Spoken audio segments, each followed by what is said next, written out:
房子的曾经的屋主是一件非常重要的一个因素，但是很多人都没有考虑到。非常喜欢这个房子的点是，一进门口的地方有一个很大的旋转楼梯，直接可以上2楼。旋转楼梯的左侧呢，就是一个 cathedral ceiling， 连着1楼跟2楼，一共是9尺加8尺，17尺，这就是一个会客厅。前面就是一个 dining 的 area， 所以在这个地方吃晚餐，然后在这个地方聊天。一进门口的左手边是一个书房，这个房子户型特别好的地方是书房在房子的最前面，所以呢，它跟后面的会客厅是互相不打扰的。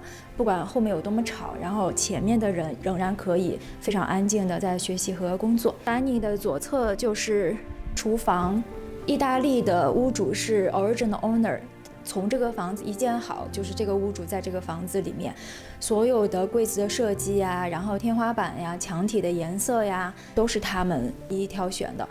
在买房子的过程当中，我个人觉得房子的曾经的屋主是一件非常重要的一个因素，但是很多人都没有考虑到，只会看房子的现状。为什么我会这样讲呢？因为房子保养的好不好是一件非常重要的事情。有很多的情况下，你看了一个 flipping 新装修的房子，表面上看起来很好，但是呢，它实际上里面的质量并不是怎么样的。根据我对这个屋主的了解，他们是非常爱惜这个房子的。他们的这些所有的电器刚刚换了4、5年的时间，然后你可以看到真的是一尘不染。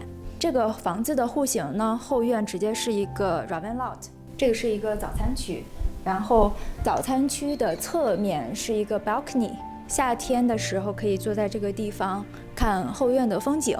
后院就直接是森林，所以是非常有隐私的。然后这棵树是一个 Red Maple。秋天的时候枫叶非常的漂亮，而且这个房子的前后院都做了 interlock， 所以只需要打理后面那一部分，前面的 driveway 啊，还有后面这个 patio 都不太需要打理。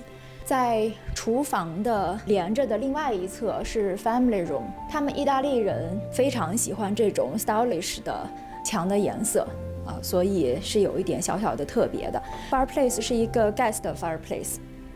一进门口的另外的一侧，然后有一个 powder room， 然后 powder room 的旁边就是进车库的地方。同时呢，他把洗衣机跟烘干机也放在了这个地方。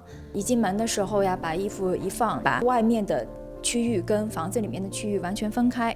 然后这个楼梯下去的话，就是一个 walkout 的 basement， 旋转楼梯上2楼，里面有4个非常大的房间。每个房间都有自己的洗手间，但是它一共是3个洗手间，是有1个洗手间被2个房间使用，然后就 share 一下。地宽是49尺，地长是142尺，占地面积是7028尺。房子建于2003年，是一个意大利的屋主，然后房子的总面积是3327尺。